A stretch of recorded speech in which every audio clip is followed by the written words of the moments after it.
Good morning, everybody. Welcome to PAKPRO's webinar on EPR compliance and the plastic packaging material regulations. My name is Gadoni Methu. I'm the membership lead and would like to welcome you all.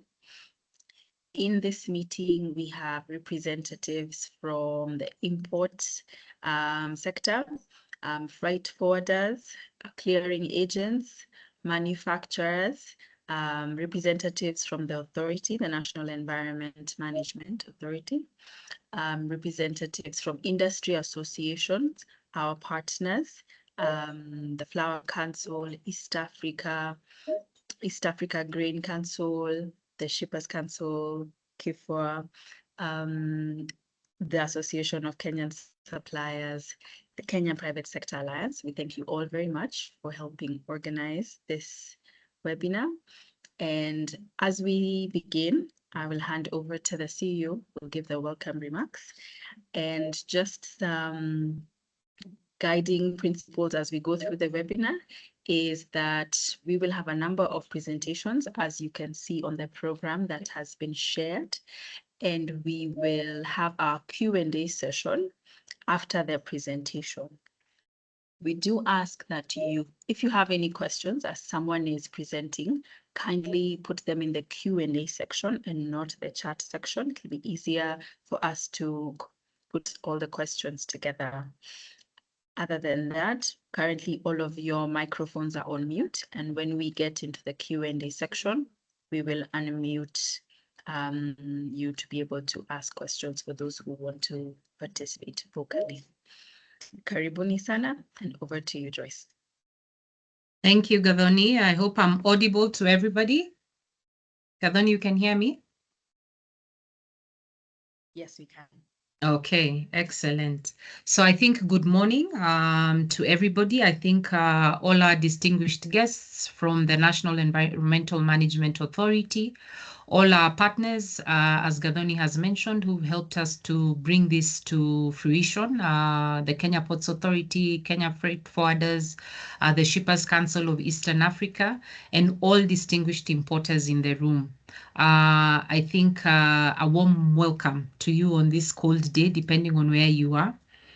I think today as we gather here, it's a defining moment for us in the Kenyan manufacturing and logistics landscape, as well as the trade sector. I think as of 2024-2025, the Sustainable Waste Management Act and the Plastic Packaging Materials Regulation, they've transitioned from policy discussions to active enforceable law. The polluter pays principle that some of you may not have heard of, but literally means he who puts product in the market pays for it, and he who pollutes pays for it, is no longer a concept for the future. It is the operating standard of today. For everyone in this virtual room, from the person clearing a container at the port of Mombasa, who is bringing in their products through Jomo Kenyatta International Airport or any other port of entry, to the brand owner who is placing a product on a retail shelf, the responsibility for the life after use of packaging now rests squarely on our shoulders. As PAKPRO, your partner, our mission is simple. It's to make compliance seamless, circularity achievable. We recognize that for an importer or a shipper, the complexities of extended producer responsibility, EPR, from resin identification codes to NEMA licensing, can feel like a daunting addition to an already complex supply chain. As PAKPRO, we exist to bridge that gap. By joining a collective scheme like PAKPRO, you aren't just ticking a compliance box for NEMA, you're joining a robust ecosystem of like-minded people who equally find the task daunting, that manages to help you take back your products. We invest in recycling infrastructure, ensure that your business stays ahead of the 2025 enforcement deadline. Why this specific gathering today matters is that it's because, and intentionally we brought it together because you represent the entry point of packaging into our economy. You are the first, and by so doing, in this webinar series, we have categorized you as the most important category of the ecosystem that we would like to create awareness To NEMA, we want to thank you for the regulatory support. While not everything is clear, and while of course there are numerous teething challenges, and including some contentious issues that still exist, we hope that today you'll be able to bring some light, shed light to this issue for this particular group of participants, and to the Kenya Ports Authority and every other freight forwarder or clearing agent, your gatekeepers, your understanding of plastic clearance at the port, as well as EPR, is vital to prevent supply chain bottlenecks. To the shippers and importers, you are the producers under the law. Your choice to embrace sustainable packaging and EPR will determine whether Kenya's environmental legacy is actually going to be achieved. And I think to every person who is in this room, I think my caution to you is relax. It's a lot of information that will come at you very fast. We are recording this webinar. We will share it with you. And beyond this, it is a series. We have 4 other sessions that you can join in. We are available on call, on email, to be able to support you beyond today. So you do not have to leave this meeting knowing everything 100%, but you do have to leave this meeting with some knowledge that can guide you in the transactions that you will undertake. So I welcome you all, and I hope that you will have a fruitful learning session. Karibuni. Gadhoni, back to you. Thank you very much. So we will get into listening in from David Onare, who is the Director of Compliance at the authority. Karibu, David.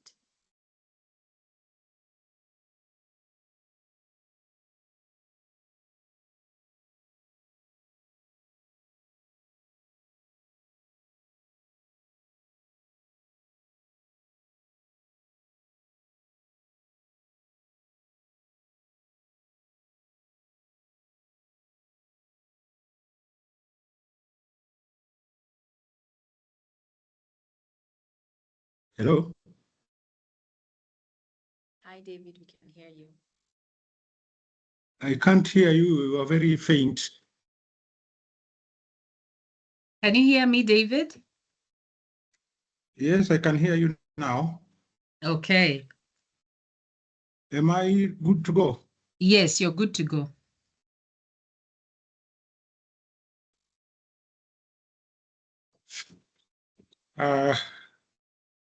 Yes. Good morning, colleagues. Morning.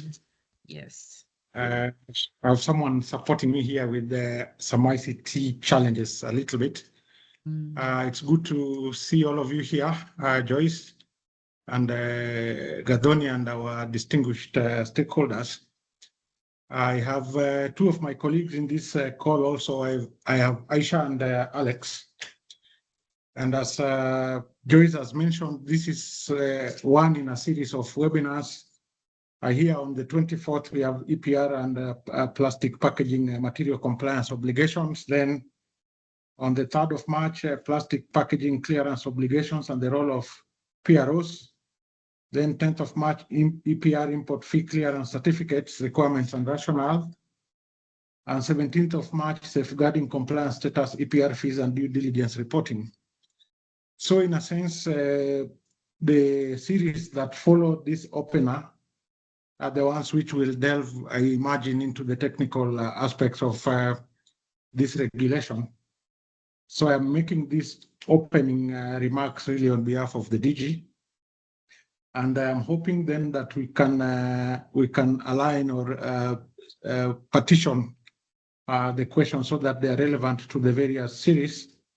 Not that we are stopping you from preempting the questions, but I think for purposes of smooth running of this series. So I will go straight into my presentation, which will be short, and then I will, unfortunately, within the hour, Joyce, you will need to allow me to leave in an hour's time because we have the board today. No worries. I was informed of that by the DG. Thanks. We have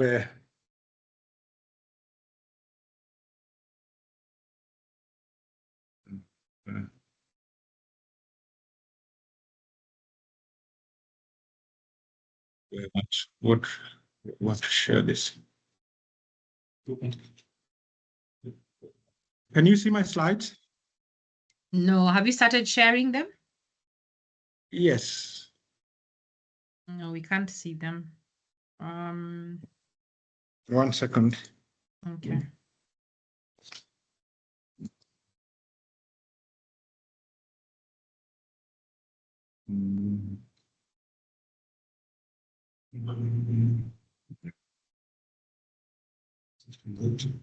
Hmm?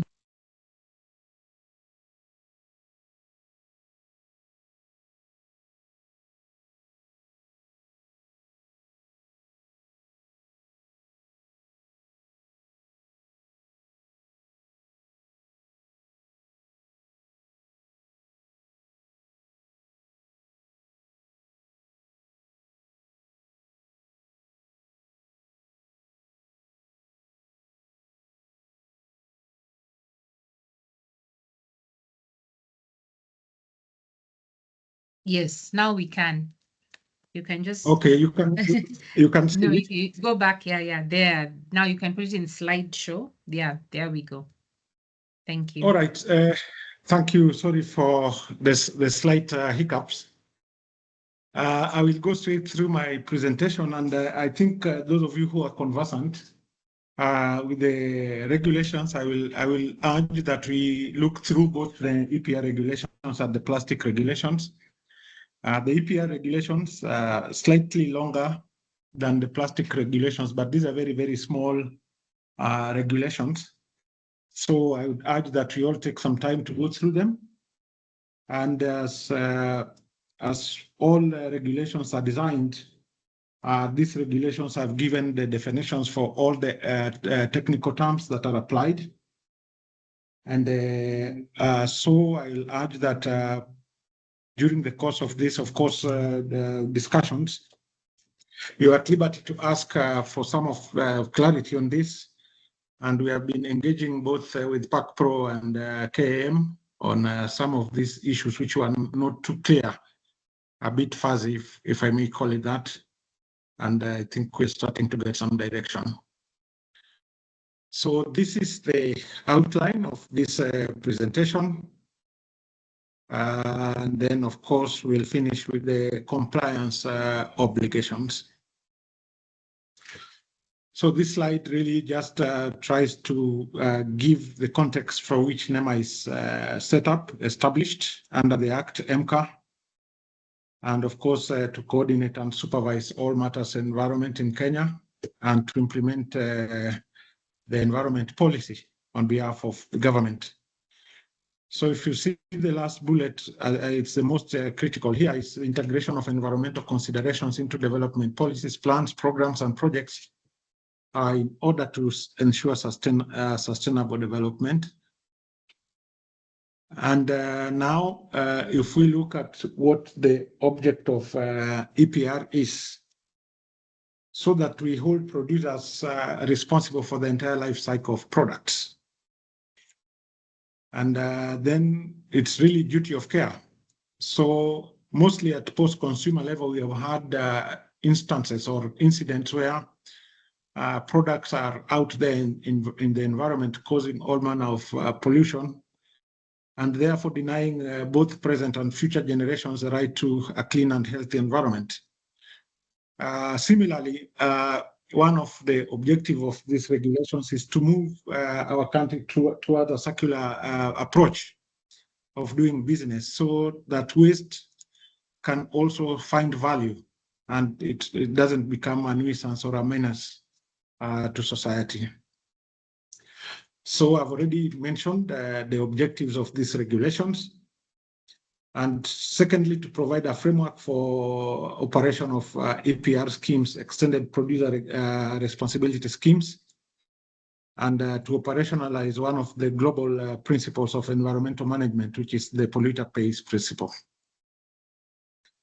So we are looking at the scope and application of these regulations, and they deal with products, they deal with producers, and they also encompass EPR schemes.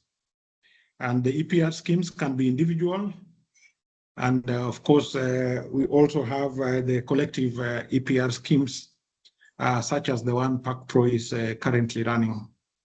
And the products, the category of products, we have not really looked at all the products, but mostly the products which have a high impact on the environment and have a challenge in terms of recyclability and reuse.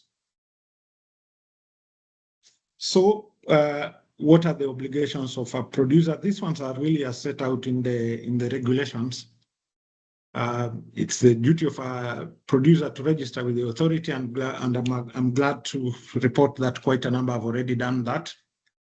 And we have issued quite a number with their registration documents. And establishment of a take-back scheme, setting up a register on an individual or joint collective EPR scheme. And all these other obligations are set out in the regulations. I don't need to read through all of them. But the issue of design of products and materials so that they can be recycled and reused is very, very important. Financial obligations required from the producers, awareness creation to stakeholders, product lifecycle assessments, and circular economy initiatives that can help also position this country as one that is really leading in these aspects of good environmental practice. Now, compliance under EPR, of course, registration of producers, registration of importers, registration of EPR schemes, licensing of EPR compliance schemes, collection and management of post-consumer products, establishment of the requisite infrastructure for management of products within their categories, and of course, carrying out R&D. So we are looking at how then EPR registrations are done for the various categories. We have talked about the producers, registration of importers, and also registration of EPR schemes. And we are saying that all these groups of or categories of stakeholders need to undertake registration. For the producers, these requirements are in Regulation 8, one of registration. Importers, of course, the requirements are in Regulation 6 and 7. And EPR schemes, the requirements are in Regulation 10 and 11. I'm hoping that these PROs, including PAKPRO, have taken time to try and educate the various categories of stakeholders on these requirements. And if you check the schedules in our regulations, they also have templates for the various licenses which we give under these regulations. Now, as I mentioned, EPR registration can be done either on an individual basis or in collective schemes. PAKPRO is an example of a collective EPR scheme or a producer responsibility organization. And these are the requirements really that are required for a scheme such as PAKPRO is running. And I think that they have largely complied with all these requirements that I've displayed on this screen. There are quite a number, and I don't need to read through all of them. But of course, we know that now something like PAKPRO is a company that is registered by guarantee. And we expect that some of these meetings and so on will be taking place, and that you keep records, the requisite records, especially of minutes that you produce. So this is really a schematic presentation of an EPR system. We can have importers, we can have manufacturers, we can have distributors, we have repackers, we have brand owners. So this then is an encapsulation of all the various stakeholders that we might be dealing with within the EPR regulations. So that, in a nutshell, is is a summary of what the requirements are under the EPR regulations. It is important, especially if we have importers in this forum, to note that a lot of progress has been done with the KenTrade and eCitizen. And therefore, currently, it's possible to make payments through the 222. And in the next 2 weeks, we are going to launch a system through KenTrade. And therefore, we expect that the import licenses that you need will be generated automatically through the KenTrade system. And that will make it seamless, because we have also mapped out the HS codes for all these categories of products. If you have gone to the first schedule of the EPR regulations, we have these categories of products, category 1, 2, 3, all the way to 5. So we had a meeting together with the KRA. We had a meeting with KenTrade and with NEMA.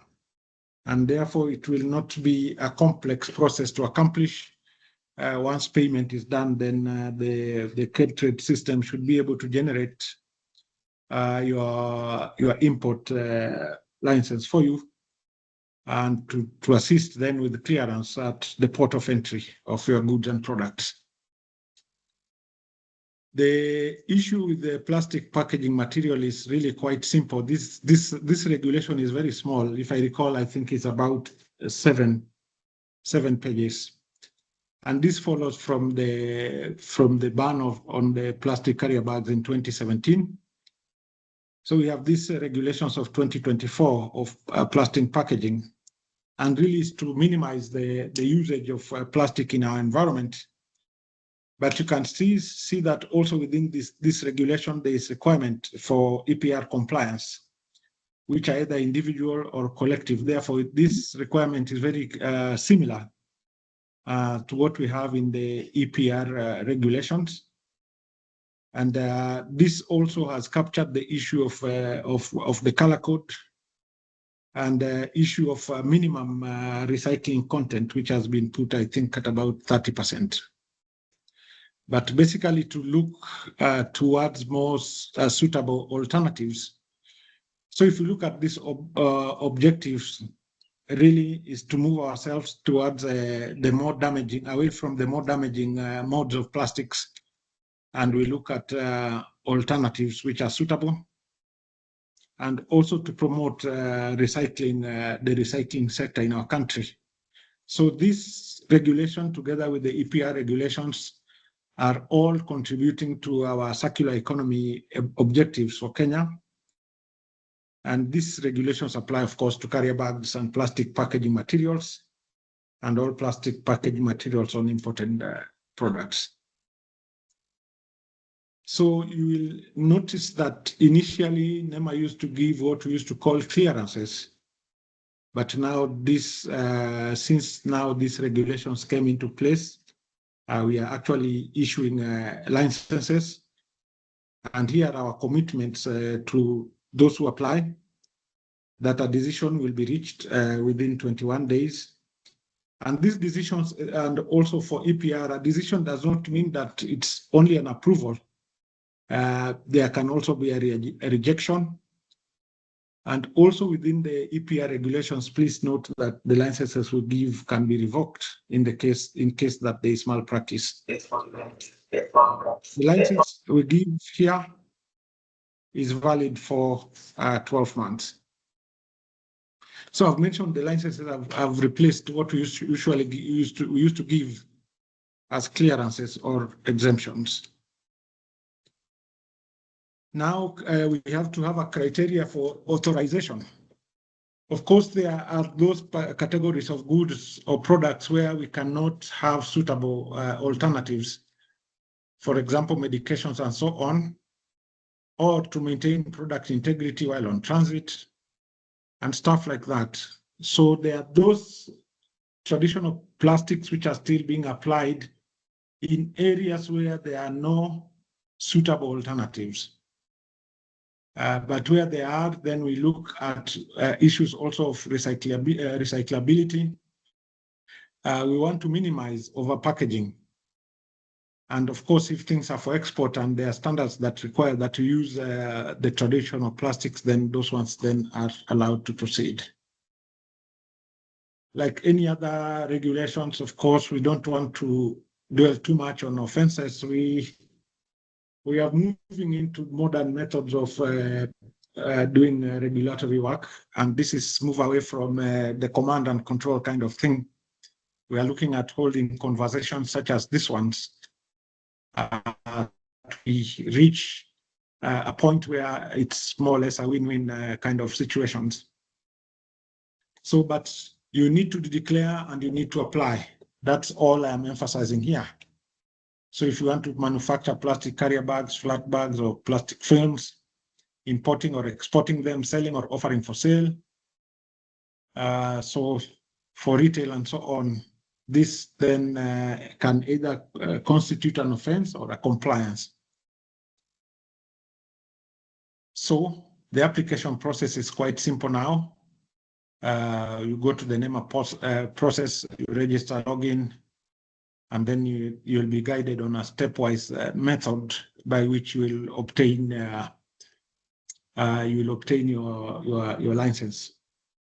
Of course, we have had a few teething problems with our systems. Our system, the ENVIS system for licensing, but it is stabilizing now. And I think those of you who have made applications for your plastic carrier bags, I don't think we're experiencing any delays, but I'll stand to be guided based on the questions and answers we see, and also the comments, so that we want that to improve. We want Kenya to be business friendly, but also compliant, so that we are able to secure a clean and healthy environment. Not that people go and say, oh, Rwanda is this. Why can't Kenya be like Rwanda? Why can't Kenya be like Sweden? We want to perform to the same standard, but without unduly disrupting the business environment. We understand that business needs to run, and that NEMA is ready, Kenya is ready for business. So I think that brings me to the end of my presentation. And maybe Joyce or Gadoni, if there is any particular slide you want me to go back to, I can do that. Then before we go into any Q&A, because I will need to run shortly. But as I mentioned, we have two colleagues with me here, Alex from the plastics desk and Aisha from the EPR desk, and they will help in the clarification of any aspects that are not clear. Joyce, is there any? Yes. So thank you so much. Thank you so much, David. I think that was very insightful. I think I just want to give some 5 minutes first to the Chief Executive Officer of the Shippers Council of East Africa. Why that is important is so that you can now hear what the perception and how this has been received from the user's mouth.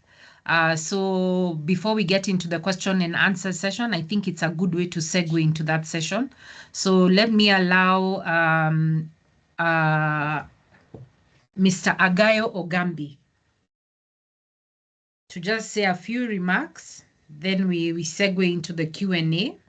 And I think it will set the tone for what the Q&A should look like. Ogambi? Thank you very much. Can you hear me? Yes, we can hear you. Thank you very much, CEO, and thank you very much, David. And also, I want to appreciate the presence of all the participants. From where we sit as Shippers Council of Eastern Africa, we support the essence of compliance, but we also want to appreciate the cost implication to businesses and also the ease for compliance. A lot have been said about these EPR regulations, and it's of concern to the business still that quite a number are still not very clear in terms of the processes, the applications, and even the cost part of it. Of concern, and I think NEMA would like you to make clarity on the 150 shillings. Is it per item? Is it per package? That will be important.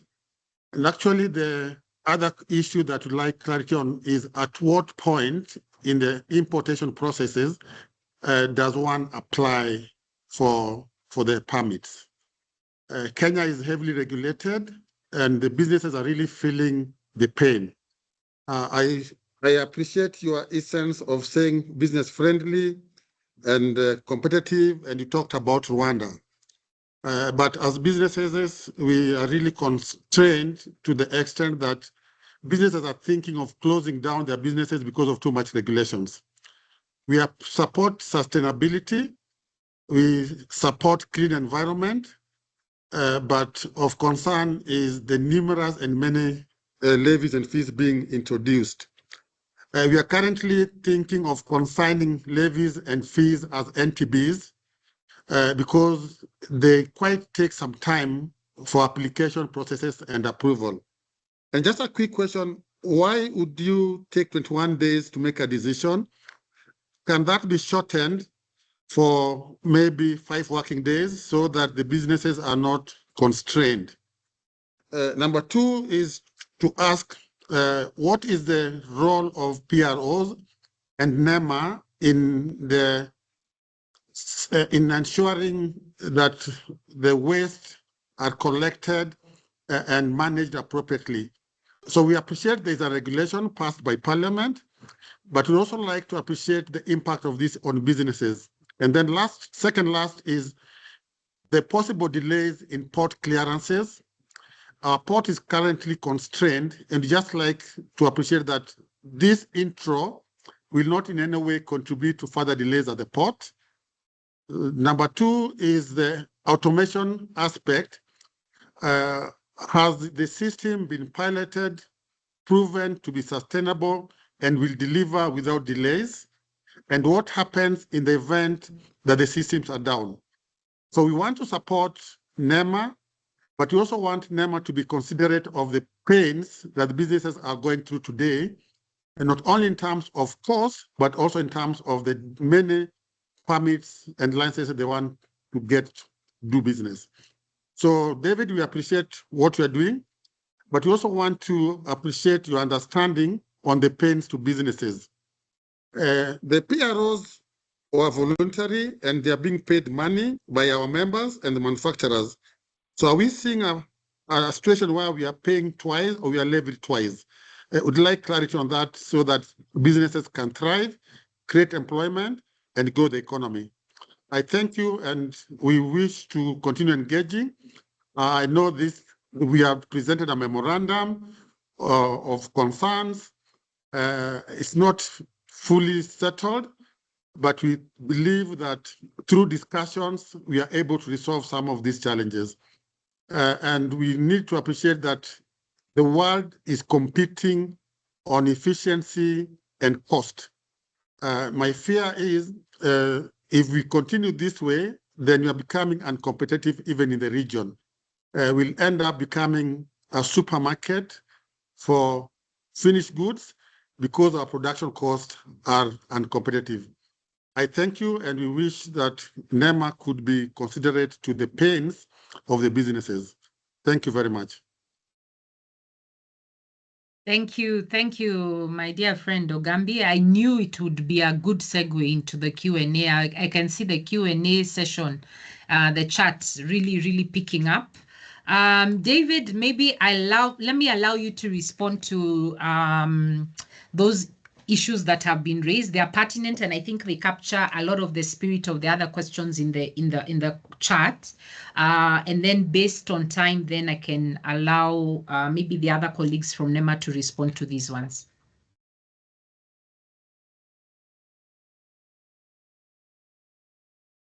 Aisha. Hello? Yes, we can hear you, David. First, I appreciate what Mr. Agayo Gambia said. And of course, the objectives of these regulations are well meant. And the issue is then how to make the implementation as pain-free as possible. So I think he alluded, Mr. Gayo, to this being NTBs, and I wouldn't imagine that we should view regulations of this nature in that context. If really they are meant to achieve the objectives for which they are designed, the issue of 150 per item processes, applications, and costs, the role of PROs, and this one, Joyce, you need to clarify what you are meant to do. But I think membership should be clear that PROs take on some of the EPR obligations on behalf of their members. The PROs carry out awareness, they help with R&Ds and so on. So this question on the role of PROs, you should help me to answer. Indeed, because I gather he's asking what is the value of having a PRO. But I need to emphasize that, as I mentioned, Bwana CEO, the EPR obligation, you can also run it individually. And you can also join a collective PRO. Those options are both given. And we have said that the role of the PRO is now that these extended producer responsibilities are carried out as envisioned in the regulations. But I will ask Joyce to chip in once I finish. As we are currently discussing, as this event is going on, the tests of the systems between eCitizen and Kindred and so on are going on. So the piloting phase and so on is currently underway with a few products, so that come the launch date, we don't expect to have any hiccups. And we have colleagues from customs also as part of this enterprise. So you will be able to pay in the eCitizen platform, but then you will be able to get your import permit from the country, the National Electronic Single Window System, NESWIS, which is what will be used as a checklist for clearance of your products at the port. And we know that the Commissioner for Customs has promised that we shouldn't have any hitches or glitches or delays as a result of this. The memorandum from the Shippers Council, we received it, and I think to the best of my knowledge, we have tried to address most of the issues that you have. What will NEMA do to support these enterprises? First, we have said that awareness and dialogue is what will lead the effort more than enforcement as we move into this new area. We are hoping that we should be able to set up material recovery facilities in these 47 counties to assist also for those who want to create value out of these products to be able to do so. So the regulations are very clear at the point of import. That is where you make the application for this permit. And therefore, this, to make your work easy, you just log into the to the NESWIS system and apply. And this should be able to make your work as easy, very, very easy. Joyce, you want to chip in on the role of PROs slightly before I continue? Yes, thank you, David. I think for all who are here who are unfamiliar with the PROs are producer responsibility organizations. We actually bear legal responsibility for the management of your post-consumer packaging, and in some cases the product, depending on the category as it is stated in the first schedule of the EPR regulations. What that means is that we are responsible to ensure your product is taken back, collected, recovered from the ecosystem once it's discharged as waste. We are responsible for ensuring it is treated either through recycling or whatever prescribed means that may exist. For some of your products, they are not recyclable, and so we do take them for incineration.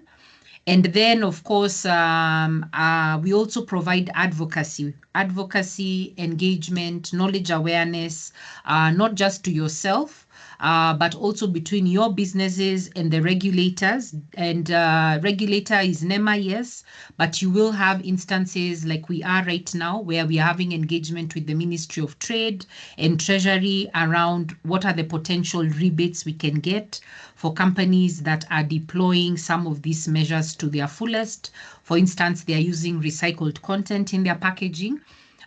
We also provide knowledge and awareness around what are the requirements around what is good for the environment through Design for Recycling, and trainings and sessions like that are also certified. Beyond that is to also ensure that we do all the heavy lifting around setting up infrastructure such as bins, buyback centers, and other support infrastructure that the government, this is both national and county government, are not handling. And so what this does for you is that at the end of it all, we generate a report that you are simply will review and then forward it to NEMA on your letterhead or otherwise. So we do all the heavy lifting, and we give you as members a chance and an opportunity to participate in different activities, be it setting of the targets for recycling, the membership EPR rates. We are fully transparent in how we do that. And our members are the ones who are driving that process. It's not done by the Secretariat. We simply facilitate it, so that through our sector boards, where each of you can sit, then you find that you're able to make this input, which then our final overall board will then approve or send back for further additional comments. And so we are really your intermediary between what is required from a compliance perspective from NEMA and yourselves. I hope that has answered that question. I see a question by Ogambi. Ogambi, let me allow you to raise it. Thank you very much, Joyce, and thank you very much, David. Two issues for me. You missed out the issue about the 150 per item per package, and can the 150 be reduced to make it affordable and also to lessen the pain? That's the first question. The second question is waste management, unless I'm wrong, is devolved function. And as a result of this, businesses pay to counties, especially manufacturers, and they'll still be paying for EPR. Is it that double living? And what's your take on that? Any aspect of harmonization of this? Kindly. Thank you, Joyce. Once David responds, then I'll be seeking leave.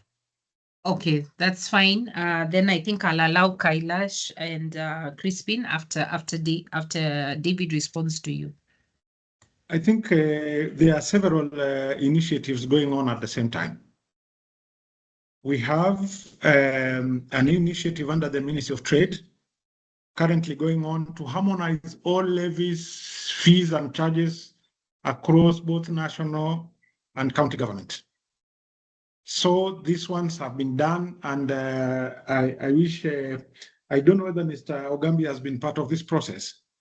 So it has been mapped out whether where there is any form of duplication of levies between national and county levels, then that harmonization is going on at the moment. Of course, waste is a devolved function, but the standards are national. So you can't have, Kerugoya, for example, cannot go and have different standards of waste management than Kisumu. The regulatory aspects or functions or policy are done at the national level through an institution such as NEMA. The issue of the reduction of the fees and what the 150 per item, I think we have had sessions with both PAKPRO here and so on, and to a large extent, I think there is a consensus on how we want to move with regard to implementation of this issue. You remember, Joyce, we had done the issue per packaging and per item. And these discussions have been going on. So I think what I can do is probably, we had populated this even on our website on the Q&A section. And I hope PAKPRO have done the same to your membership. Because when we started, you couldn't start a discussion before this item of issue of 150 per item pops up. But in our landscape, I think we have clarified where we will do per packaging and per item. I think when we're doing per packaging, Mr. Agayo, what we are saying, we want to reduce the amount of unnecessary packaging that is done. And therefore, if technically, if you look at the rationale, if you package in a bigger package, then you reduce the regulatory load in that aspect. But maybe, Joyce, you want to say something? I think, David, maybe the only point of clarity I know that has happened maybe in the last week is that some companies have entered the portal to try and register. And of course, then when it brings up the section of what per item is, it still had the term standard packaging. And I am fully aware. So it reads, an item is a product unit or a standard packaging. And I think from our alignment with the authority, we had stated and we had made a request to have it as secondary packaging so that it reflects the outermost and not, our worry is that if KRA or within the Kentrade system are not able to clearly distinguish between standard packaging and secondary packaging, we might have a challenge. I think that was the only thing. But I am also fully aware and alive to the fact that there is an MOU between KEPSA and the authority that will guide and cement what that definition will be via a notice. And I think that's what we are waiting for. That will provide better clarity, so that I think everyone is comfortable, because I think as a PRO we have communicated, but I think everyone, and I think because these are their businesses, they really want to see something from NEMA that says this is what that definition is. I think that's the only comfort that the importers and manufacturers are looking for. I think then if that is so, and you want a document based on the alignment that we have had, I think that is something that we are quite willing to generate as soon as possible. But colleagues who are in this meeting, please take some time first to try and go through the regulation. It's not a big piece of legislation. And also kindly in our Q&A on our website, we have tried to answer quite a number of the questions I see here, so that it makes it easy for you to be able to comply or to understand. And I believe that part of the awareness sessions that Joyce and PAKPRO have been running across the country, they have tried to also unbundle some of the elements of this regulation. So I will, as I mentioned, we have two officers here with us, asked to join, both from the plastics desk and from the EPR desk, and they will help to address many of these questions which have been placed on the Q&A platform. So Joyce, I will request for permission to leave. Please. But I will rejoin maybe as soon as I finish with the board in another 30 minutes, if the meeting will still be going on. No worries, I'm sure it will be. I think let me allow Crispin to ask a question, and then Kailesh. After that, we will jump into the Q&A. I'll start from the questions that came in earlier, then come to the most recent. Crispin? Sorry, let me unmute you. There you go, Crispin. Crispin, can you hear us?